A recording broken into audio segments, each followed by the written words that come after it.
প্রিয় দর্শক, আমাদের এক বড় ভাই তার হাতে ফ্লাক্সেল একটা ডেমো দেখাচ্ছি।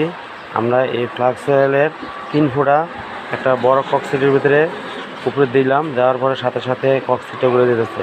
তো আমরা এটাতে কী বুঝে থাকি যে হাড়ের চারপাশে যত চুবড়ি আছে সব এভাবে গলে যেতে সক্ষম, এলএলডি চুবড়ি করে দিতে সক্ষম, এবং হাড়ের চারপাশে যত চুবড়ি আছে তা এভাবে ঘুরে দিতে সক্ষম। তো আমরা এভাবে বুঝিয়ে থাকি।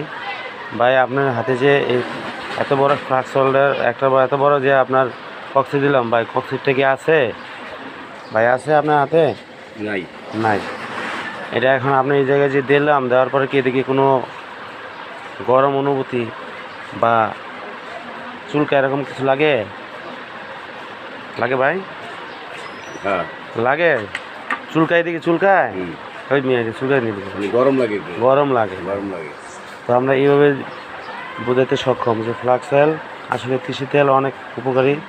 আমাদের পূর্বপুরুষ মর্মপুরে তারা ফ্লাক্সেলকে খেত তিসির তেল। তো বেস্টিজের তিসি তেল অনেক উপকারী। আমরা ভিডিওদের সাথে থাকার জন্য ধন্যবাদ।